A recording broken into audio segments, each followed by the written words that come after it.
And he's got the personality of a Triscuit. Easy. I like Triscuits. Nobody likes Triscuits. You're listening to Let Me Tell You Why You're Wrong.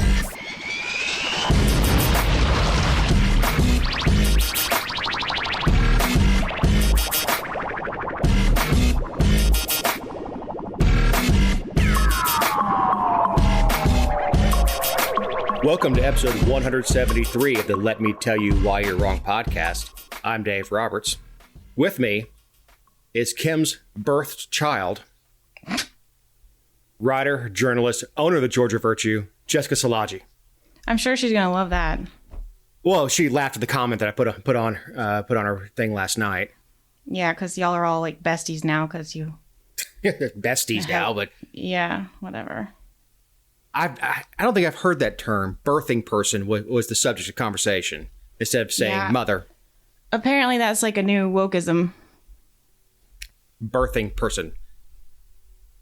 Man. That's a good one. How was your week? It was fine. It rained like nonstop, but it was fine. How about you? We had a good bit of rain. It's almost the Florida model where, you know, it's sunny for the first part of the morning. Hot, hot, hot, and then just torrential downpour, and then really muggy in the afternoon. Yeah, it's been super muggy here too, where you're just like, I can't breathe.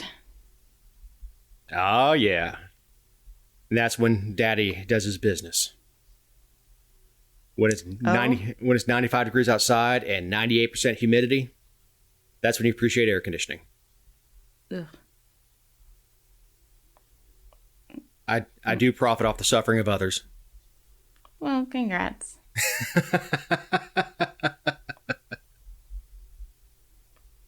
So we have a petty penny pincher. A man dumped 80,000 pennies on a Virginia family's front lawn as a final child support payment. Avery Sanford and her mother turned what happened into be a spiteful gesture, or what appeared to be a spiteful gesture, into a loving one.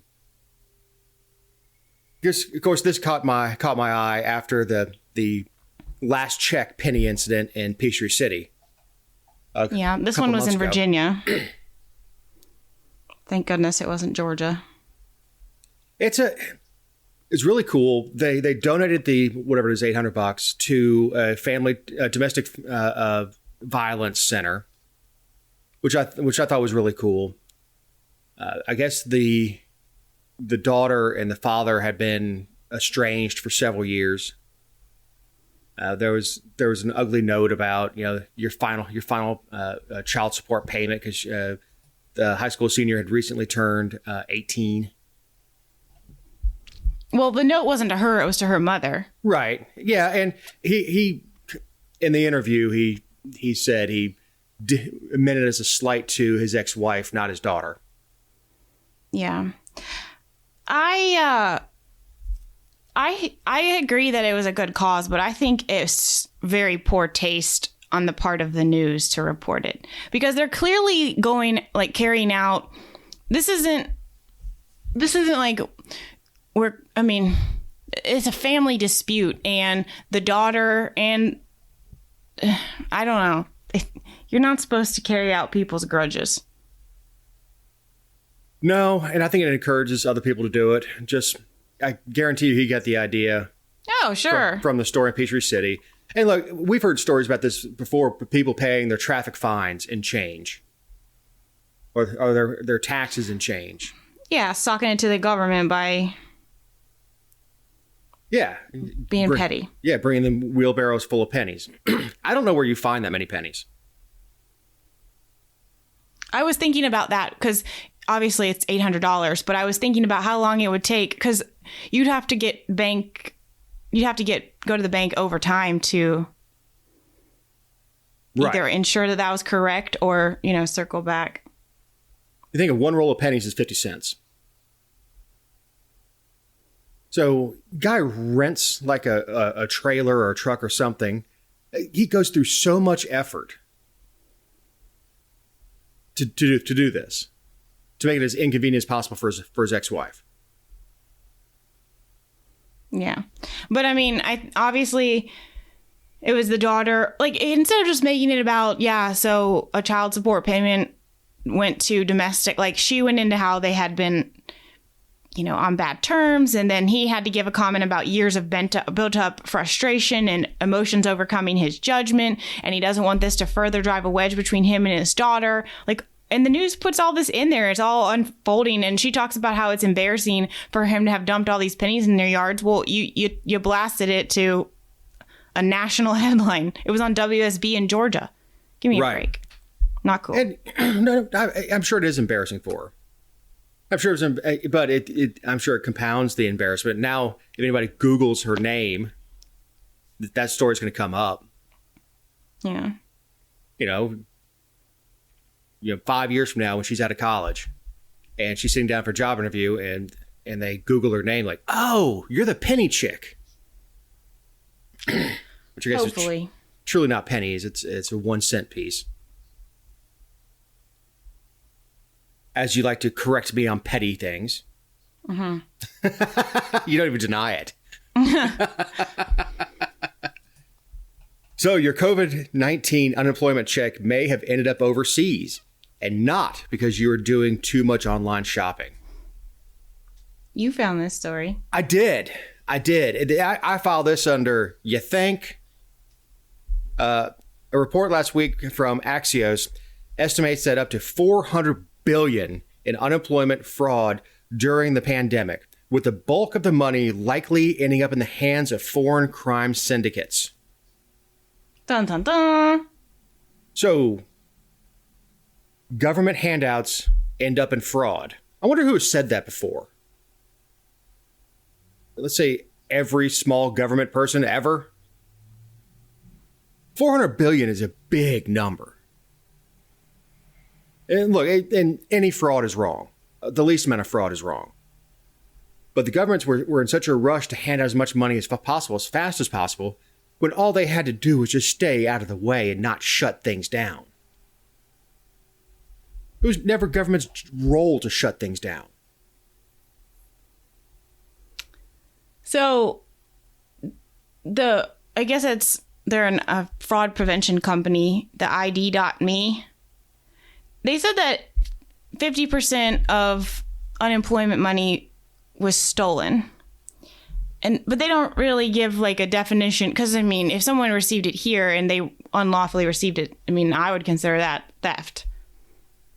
So Sure. I don't necessarily think that 50% of all the money doled out went to crime syndicates in China, Nigeria, and Russia. But they're talking about how it's a matter of national security. I mean, are they suggesting that bots created accounts and then collected unemployment benefits? It's quite possible. It's possible that now that I did hear, of course, these are anecdotal stories of dead people receiving benefits. It's in that, and that's same thing. Dead people voting, and I don't know. That certainly doesn't make up $400 billion worth of it. But there was so much, quote unquote, free money flying around. They're just now starting to catch up with it. This is 15 months later. They're just now catching up to finding out that this happened.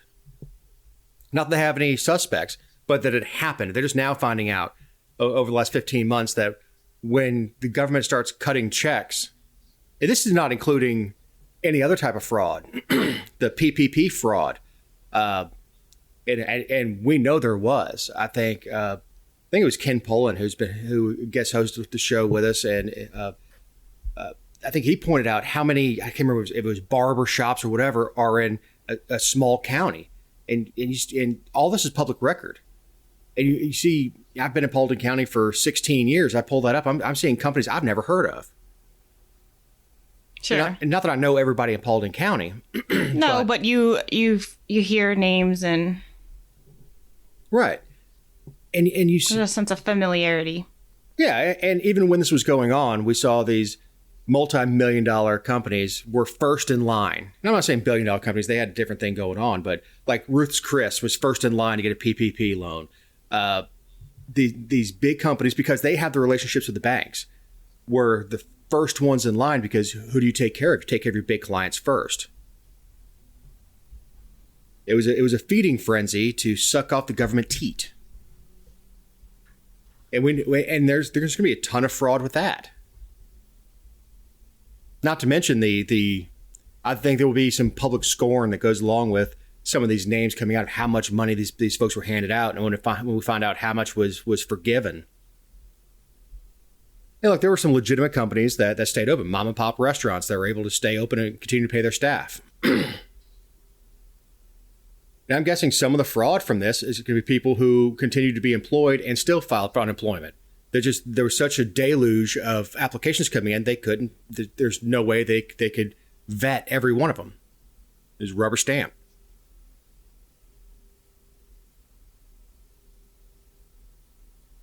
And with stuff going overseas, there's going to be no way to prosecute it. No. The unfortunate part is, I mean, none of the money, it's all just printed money. Right. But again, 400 billion is a big number. Big number. And I know government doesn't even like to get involved until we put a T on the number. Please, God, don't tell government what comes after trillion. What does come after trillion? I'm guessing quadrillion. But that's math that's too big for my little head. So Screven County's big old problem with bidding. This obviously I've been spending a little bit more time in Screven County lately.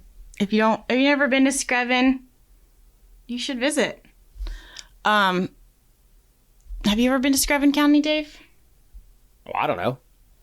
You don't know? I don't. Not that I purposely went to Screven County. May have been through it. Probably not, though. So there was a commission meeting last week, and we knew this was coming because they had been talking about it for a couple months, but they just quickly drafted the resolution to fix how they do their bidding. So to give a little background, in going back to 1949, they had this policy that said they had to bid any project or purchase or contract over $500. Otherwise, they didn't have to bid it, and the county manager or county clerk, whoever was in charge at the time, could just buy it without any oversight.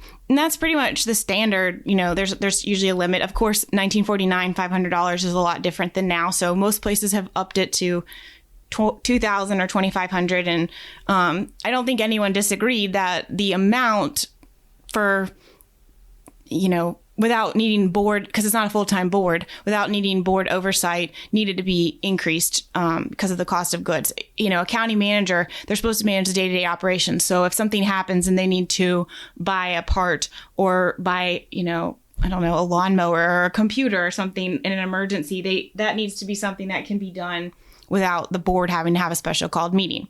So, of course, they have a new commissioner, and she's made some waves because she's asked a lot of questions, and she's challenging them because most of their problems are rooted in the fact that they haven't updated their policies since 1949 or so. And so she's been trying to hold them to bidding and getting bids for contracts and purchases. And the commissioners, by and large, have said, no, we don't want to, or we're not going to. And then there was this narrative for a while that they had updated the ordinance sometime in the last 10 to 15 years, but nobody could find a copy of it. The city or the county attorney said that he had done it, but he didn't have a copy of it. And just this. So, but they kept. So they're basically like me trying to return something to Walmart. Give you a receipt. Oh, man, it was here. Let me go check my glove box. I know I had it somewhere. Right. And so, and again, if they had done that, that would have been fine. And, but that's not what's on the official record with the state. Because when you change your ordinances, those types of ordinances, you have to file with the Secretary of State because it's governing your constitutional body. So, and there was no record of it anywhere. And so she's this commissioner's like, I appreciate that, you said you did that, but So when she kept pushing back on them, they're like, fine, we'll just do it again. So they come up with this resolution to amend the ordinance and say, we're not going to do any bids anymore. We're going to raise the amount to $5,000, which personally I think is a little bit high, but whatever. So the county manager can do whatever he or she wants up to $5,000, and we don't have to bid anything unless we vote to bid it. So basically saying, like, unless we come here and take a vote saying, yeah, we want to bid that, there isn't going to be any bidding on anything, no matter how much it costs. And so you're basically eliminating. That's not a recipe for fraud at all. Well, the whole point of bidding is to get the best price and to keep your vendors honest too. I mean, there's things like with the auditors, of course, they have contracts for that. And everyone knows you don't want a new auditor every year because then you're not comparing apples to apples. So a lot of times you go for 3-year contracts, and, there's certain things that make sense to have in an agreement, but you obviously get a better price with a longer contract. You should. Yes, depending on what it is. Yeah. Yeah, that's it's the Costco model. Sure. So they have this resolution, and of course there's lots of discussion on it. They take a vote on it, in a vote of 4-2. It is passed. They just pass a resolution and call it a day. Now, here's where it gets muddy. Like, that's bad enough. It's bad enough that you're taking away your bidding process, because the whole reason that this was prompted is because some local vendors wanted to bid on a trash contract. And whether or not they were equipped or have the resources to meet the standards, laid out in the bid, they wanted the opportunity. And instead of giving the opportunity, the commissioners passed this resolution to say, we don't have to bid it. So, of course, the optics of that are terrible. But what's even worse is that this could not be passed by resolution because, and the attorney cited this in his resolution that he drafted for them to vote on, because it was created by an act of local legislation in the legislature. It has to be either approved in the legislature again, or you can do the home rule way, which is where you advertise it in the paper. Have public hearing on it, because you're changing how the governing body operates. Now, I did something that I don't always do. And I reached out to a commissioner before the meeting and told this commissioner, not the one who's been causing all the problems, another one. And I say problems like that's the person who's been vocal, not necessarily causing problems, but you know what I mean. But I reached out and I said, hey, I think you guys are headed down a path that will make this not a legal vote. And I just wanted to maybe try to avoid that. So here's the law. Here's what ACCG, on the Association of County Commissioners of Georgia, says about it. I'm giving you this. Please consider it. And the commissioner was like, yes, absolutely. I'm sending it over to the county attorney. County attorney says she's wrong. She doesn't know what she's talking about. Next day, they vote on it 4-2 and pass it into law. Let me tell you something. I'm not wrong. I can read, and like, if he had not referenced that it had been passed by local legislation, if he was just relying on the fact that they had done it but they can't find it, maybe he would have an argument.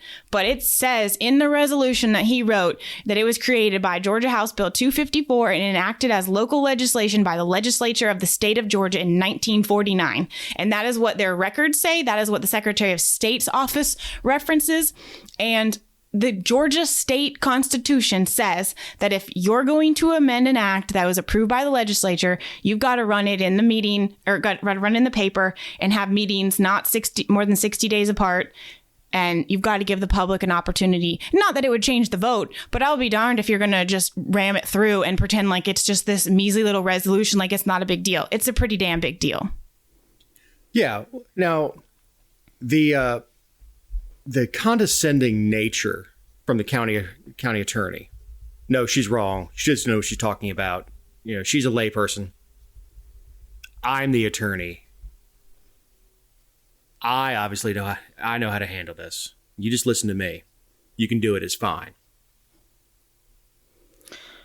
Well, and I talked to the commissioner that I had given the information to after the meeting, because he was like, please don't blast me in the article. And I was like, well, I'm not going to blast you because I know that you made the effort to tell the attorney. But I said, I'm going to point out that the attorney gave you bad advice. And I included all the documents that I gave to the commissioner in the article because I think it's important. And if I was wrong, I would like someone to point it out.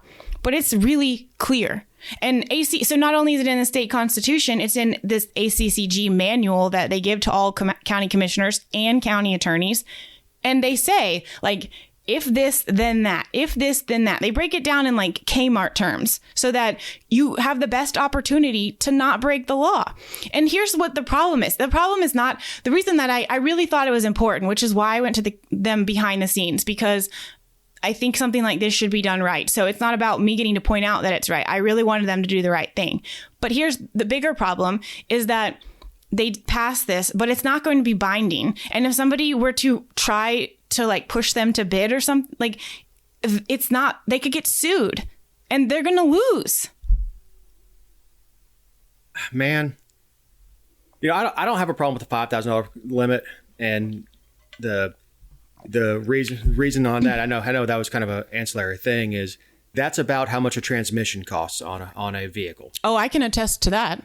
So you shouldn't have to have if you lose the transmission, especially in a small county where you may not have a bunch of vehicles sitting on the side that someone can just go and grab. If you need to put a new tranny in, that's about the right price if you need to do a vehicle repair.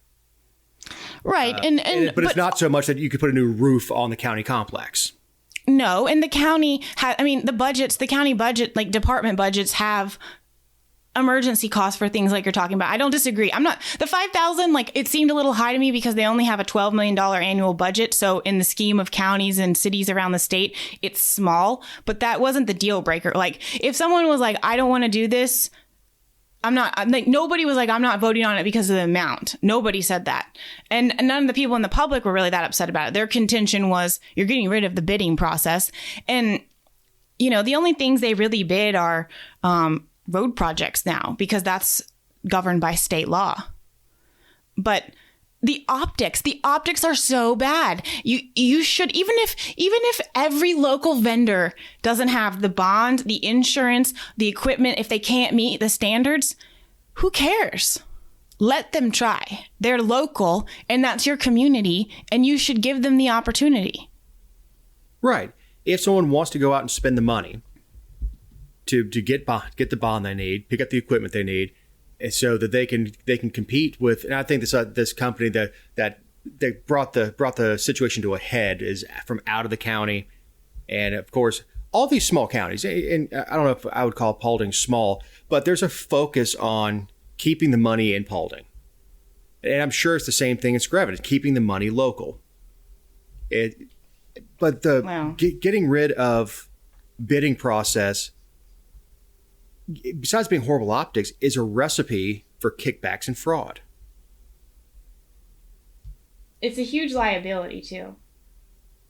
It just is. If you don't have to compete with anybody, you can set your own prices. Yeah. It's super disappointing, and it's a slap in the face to do it, and then it's a slap in the face to do it illegally. And I obviously in my coverage pointed out that it was illegal. I didn't write in the article, and I didn't tell most people that I went to the commissioner, because I think that might disappoint them more, that to know that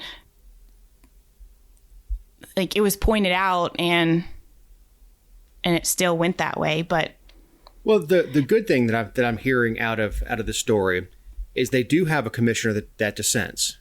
And I think that's very important. It's when, for instance, here, there's a huge focus on unity with the commission and getting along and stuff like that. And I'm like, I don't care if you guys grab coffee in the morning. I don't care if you go to each other's kids' weddings and stuff. I don't care that you get along, but I don't want a 5-member commission all voting the same way.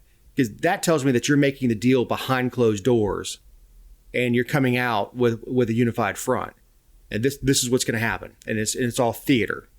I want dissent. I want people to disagree on things, particularly when they're spending my money. I want there to be pushback. When the chairman brings the budget out, I want someone going, what is this? No, this line item is ridiculous. This is way out of proportion. I want somebody pushing back on them. I don't want them coming out and going, motion to approve the commissioner's budget. All in favor? Aye. Motion carries. I don't want that. It's good for Screven. They've got somebody who's highlighting this and making sure that people know that they're just not running roughshod over the taxpayer. Well, I told someone in conversation, a lot of times it's not about elected officials doing exactly what we think they should do or the way they of course I expect you to do it legally. I really don't think that's asking too much, but it more times than not, it's about letting people be heard and then acknowledging that you heard them. And that's why and this is at all levels of government, but that's why explaining why you voted a certain way is important. It's like people act like that's such a burden. And, I shouldn't have to explain myself. Well, no, you don't legally have to. But if you do, people will understand where you're coming from. And if they don't agree with you, they might be like, well, I can respect their reasoning behind it. Otherwise, they think you're just a corrupt liar. Right. Look, here's the thing. I can disagree with your vote, but if you're a principled person, you say, okay, well, that's how you got to that decision. And overall, I like what you're doing. I'm going to continue to support you. I don't expect at any level of government anybody that's elected to fall in line with everything that I want. Or I would have voted this way. I do, because I'm right all the time. Yes. God almighty, you are Connie's clone. But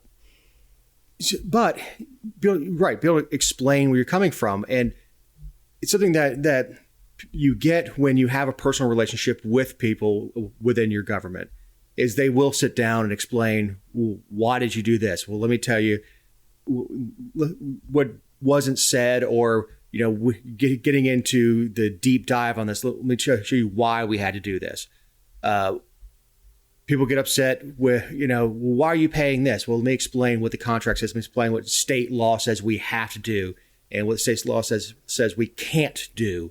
And we have to stay within these confines. So that's why I voted the way I did, is we are legally obligated to do this, this, and this.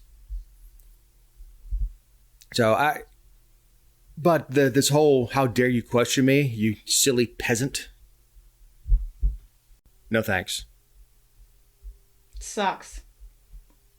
It does. And I don't know how long it takes for someone elected at whatever level to get that mentality, but it seems like it certainly happens to where I shouldn't have to come explain myself.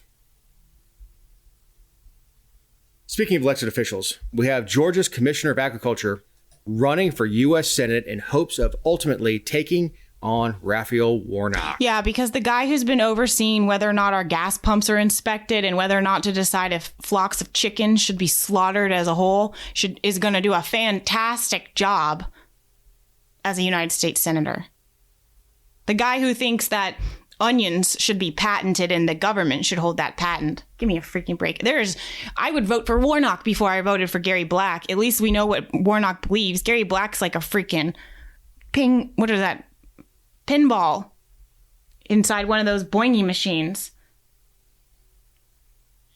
Yeah, and it keeps his office way too hot. Yeah, I agree with that. I went to a meeting this one time when I worked at the Capitol. I went to a meeting with a legislator and Gary Black and a couple people from his office, and it was so hot in there. I was having a hard time staying awake.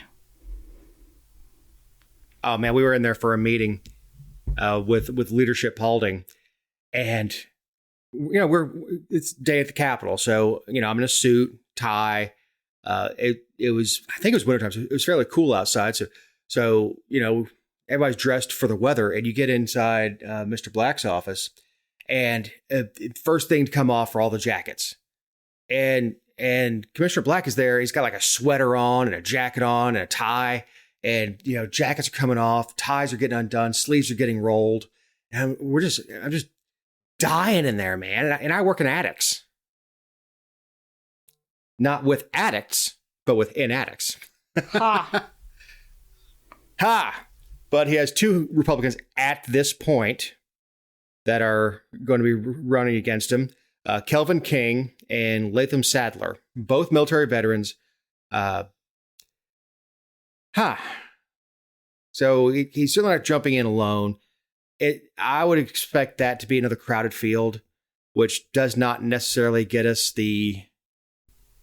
Gary Black can't beat Warnock. Candidate. I'm sorry. He's worse than Loeffler. And he's got the personality of a Triscuit. Easy. I like Triscuits. Nobody likes Triscuits. I mean, nobody likes Triscuits. I like Triscuits. You're wrong there. We're going to do a deep dive into wheat-based crackers. Wrong.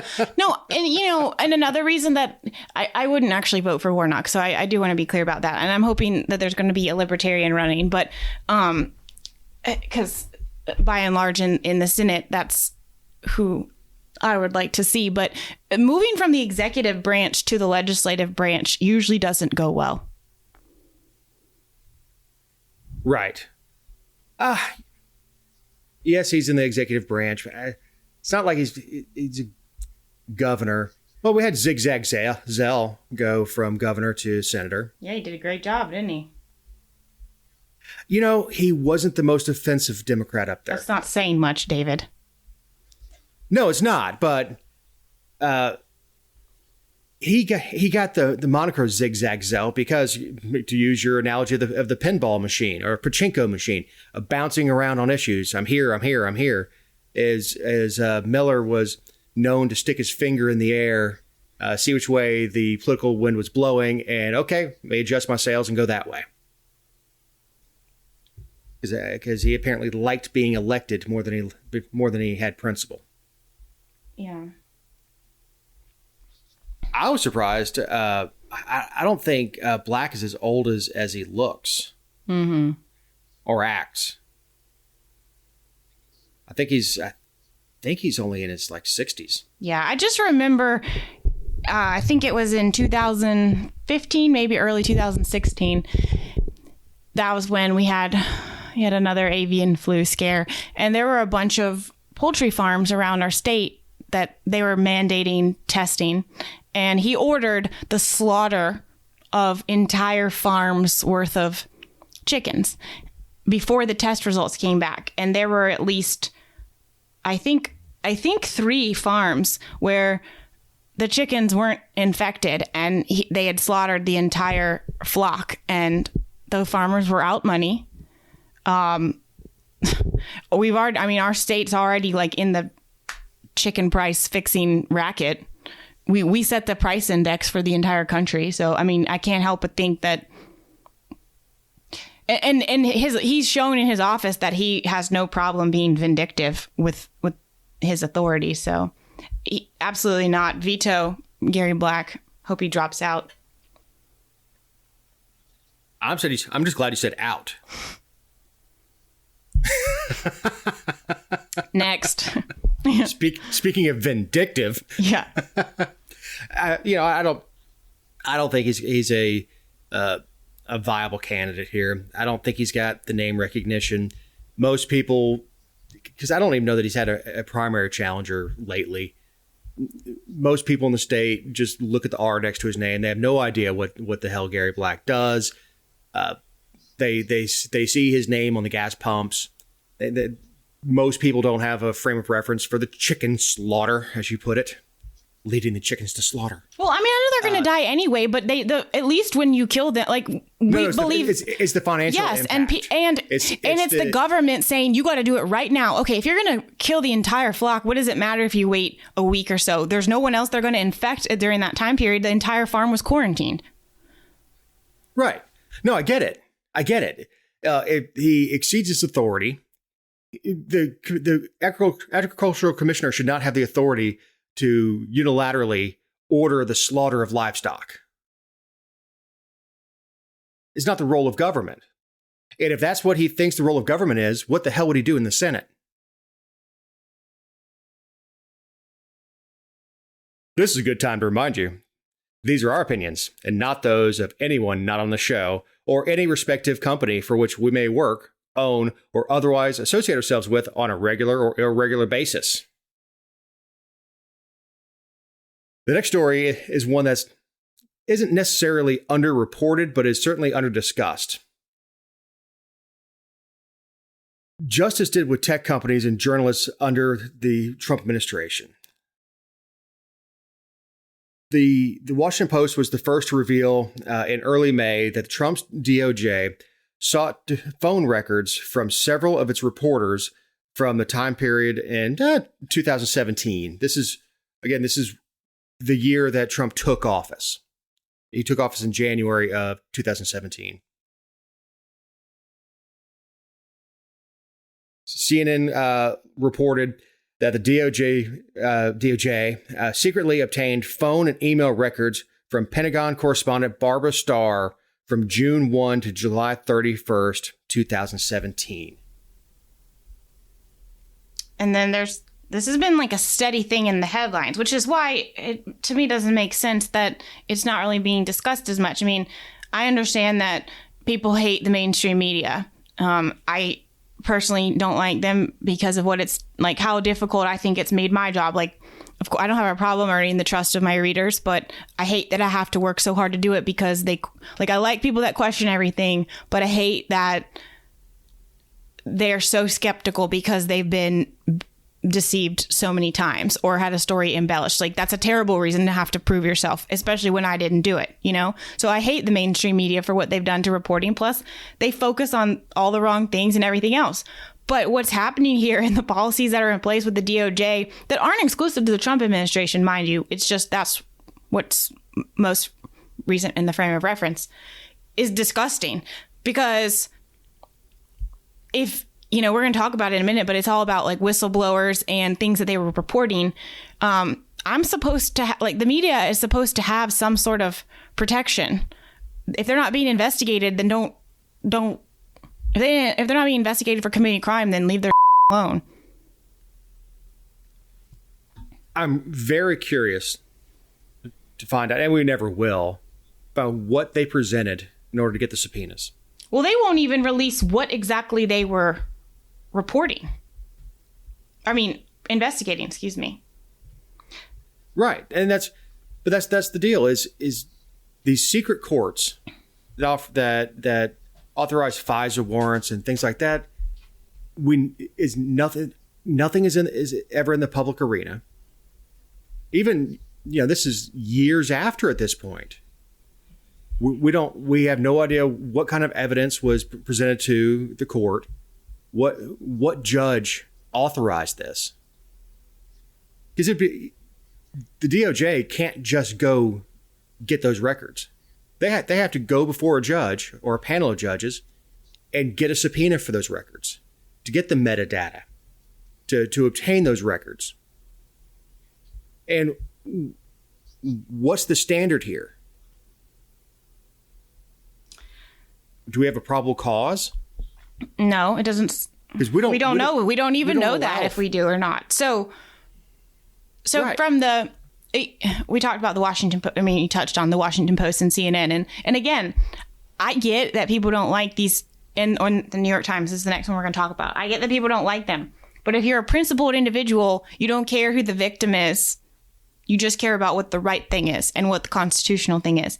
And the New York Times, they the phone records of 4 of their reporters from January 14th to April 30th, 2017 were seized after they were granted a judge ordered it. I think the name that people recognize the most is Adam Goldman, but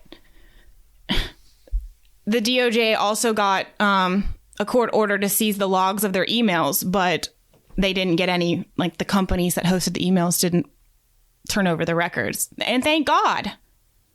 And the newspaper in that situation, the New York Times, they said, of course it was just speculation, but they said they believe the Justice Department was looking into one of the articles they had written about Comey and how he handled the presidential election investigations.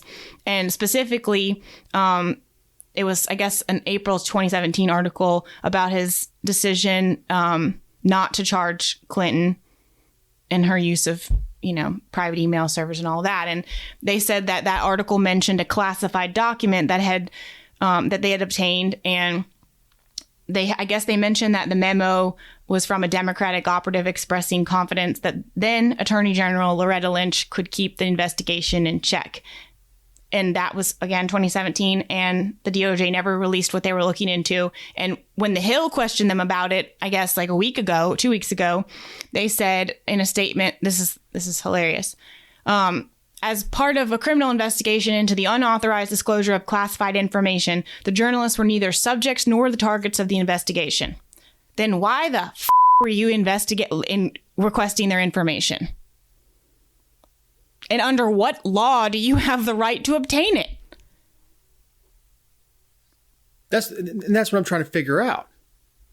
Is you take press out of it. Take press out of it. Do you want your private emails? I'm investigating somebody that you may or may not have had contact with, but I'm going to find out if you had contact with them by subpoenaing all your emails and your phone records. I don't understand what judge in his right mind signed off on this. This rubber stamp that we're just. So I don't mean to interrupt, but I want to touch on something before you go on. You brought up a point about take the press out of it. That's exactly right, because there is no distinction between an individual and the press. The press has no additional protections than the individual, because the press is the people and the people are the press. Like the First Amendment is. Right. So I don't understand, and your Fourth Amendment right, because they are seizing your information, what is essentially your intellectual property, and you don't get to find out until after. If you find out. Well, apparently there's some DOJ practice where they are telling people, because, and I'm jumping ahead here, but there's 2 Democratic state reps or congressmen who, I guess in May, asked Attorney General Merrick Garland to end the practice. And so, I don't like making assumptions, but one would surmise that, under a new administration, because all of this happened under Jeff Sessions, and then some of it was continued, but the noble tyrant Lord Sessions did this. But if it carried over like this, I'm inclined to believe that it's a policy that they adhere to. Yeah, and that's the thing, is if you have to be principled and you don't like it when it's going after the New York Times, and you're not happy when it's going after an individual, you're not happy with it when it's a Trump administration, and you're not happy with it if it's a Biden administration. It's a principle thing. That's why parties aren't mentioned in the Constitution. It's why the restrictions are on government itself, not who's in charge of it.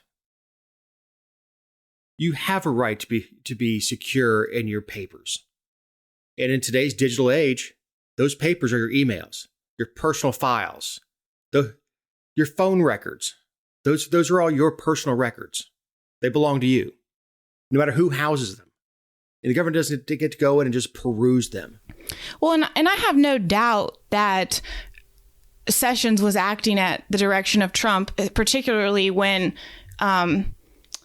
it started, January 14th of 17 and went through April. A lot of the subpoenas did. But And so I'm not going to give him plausible deniability to say, oh, well, he can't possibly know everything that's going on. I have no doubt that it was through at his direction. But I'm not dumb enough to think that he's the only president or only administration to have ever done this, as if it's not happening right now, and as if conservatives have not been the target of this stuff too.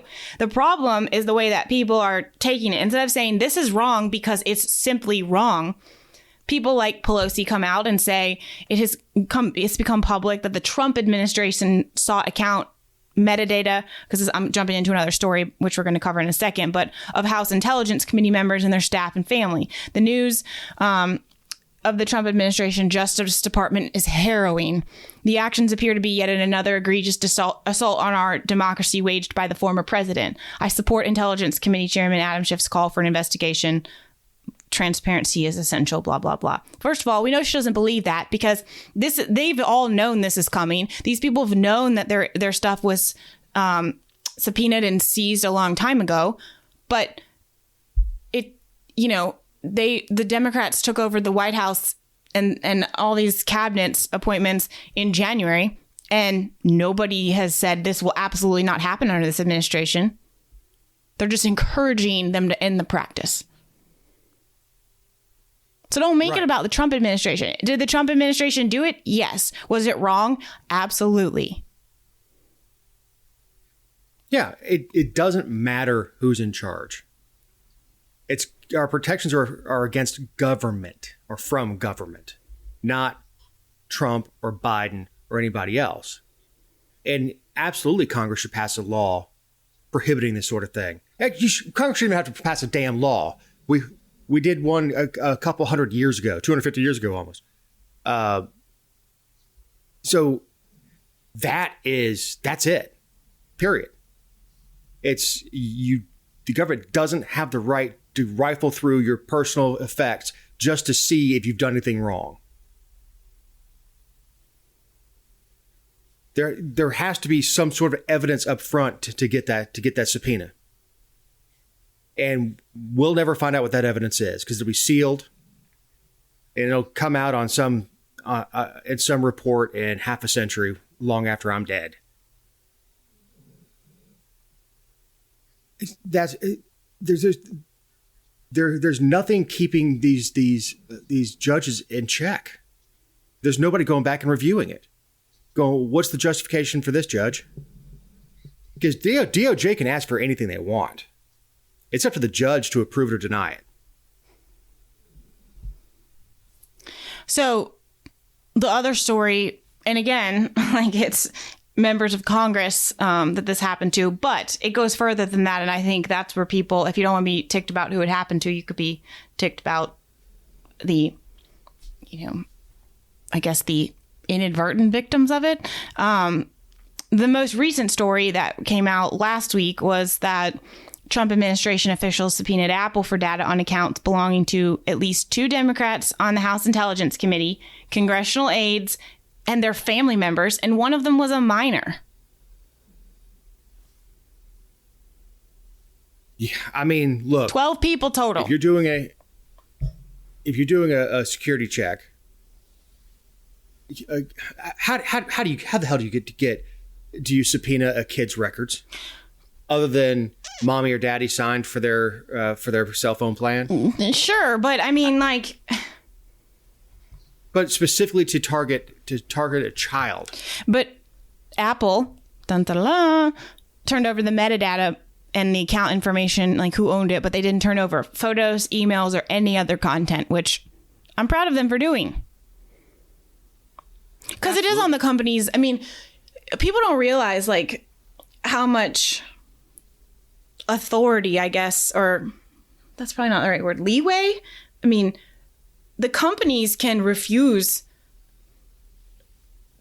to turn stuff over unless the law enforcement agency makes a compelling case. Even Facebook, if you read their policy on subpoenas and stuff, if there's a pressing need, but they make law enforcement demonstrate that there is a compelling need to either remove something or to provide something. Right. And the thing is, okay, look, there's a bomb. Ticking. Let's go with the 24 model. Tick tick tick Jack tick Bauer tick. power. Yes. Which I couldn't watch that show because there's no way you could cross L.A. 4 times in an hour. It would take 24 just to get across L.A. County. That sort of situation is what law enforcement likes to hang out there. But this was not pressing.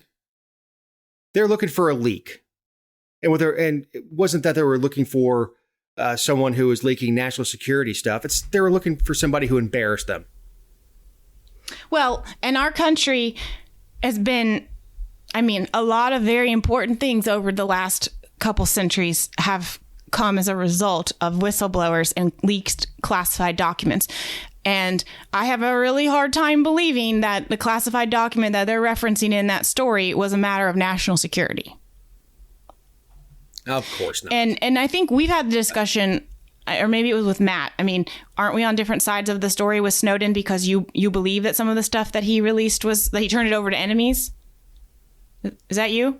No. The problem I had wasn't Snowden. Was it Assange? Whichever one. Well, no, it wasn't. Snowden was when he revealed that the government was collecting metadata on citizens within the United States. Whistleblower.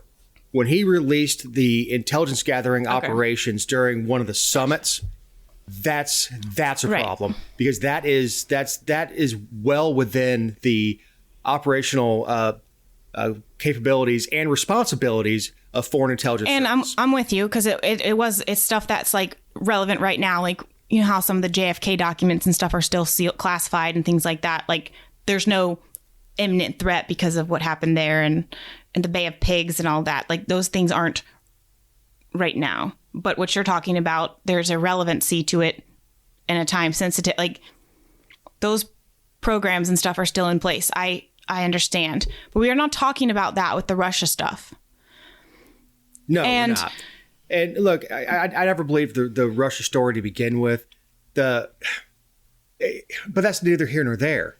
This was not trying to find out who was doxing agents in the field within the CIA.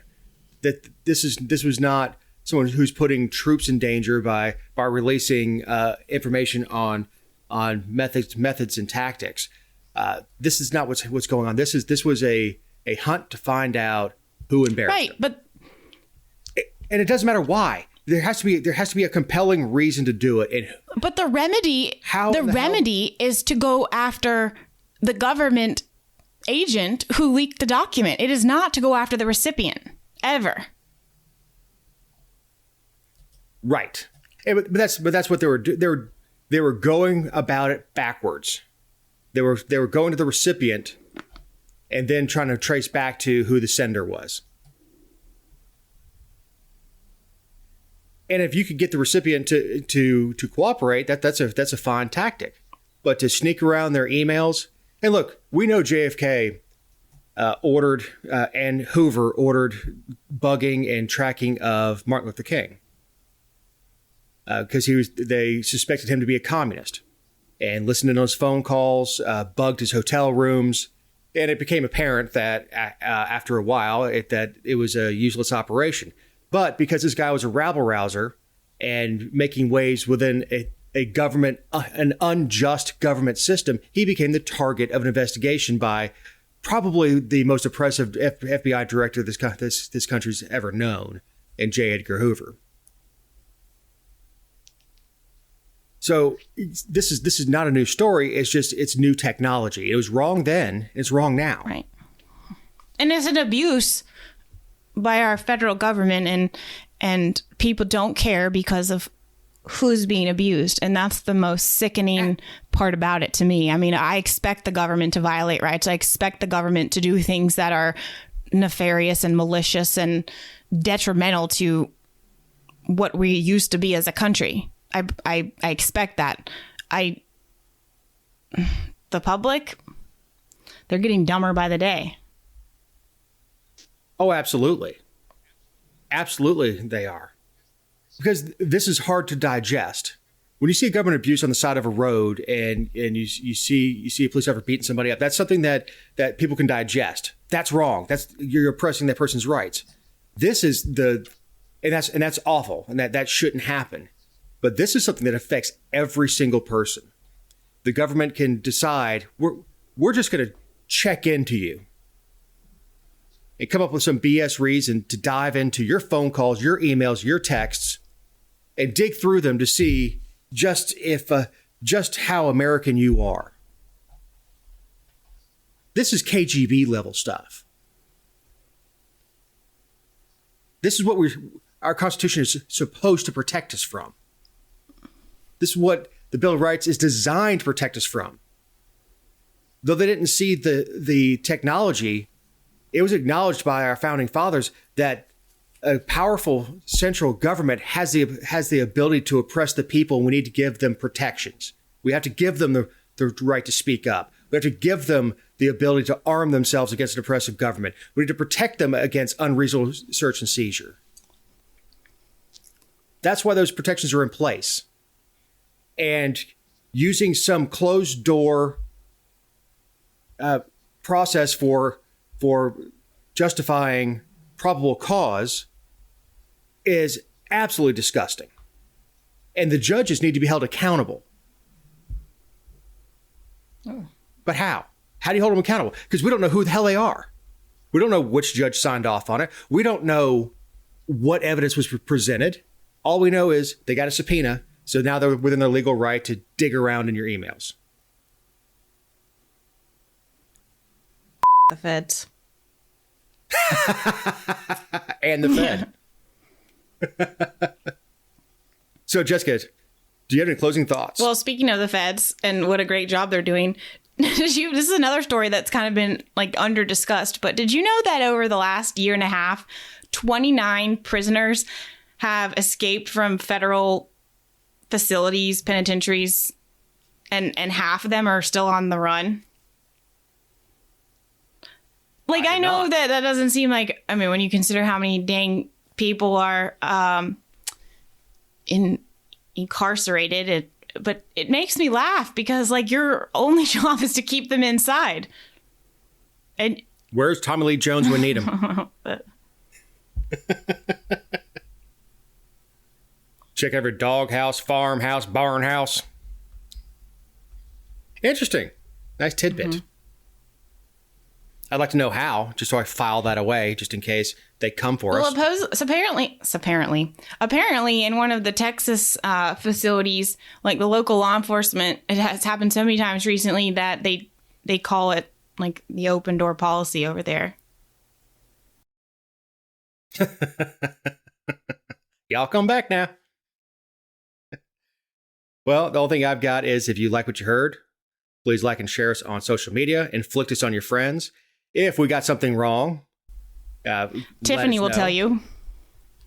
Tiffany will tell me. Dusty will tell me. Poor Connie.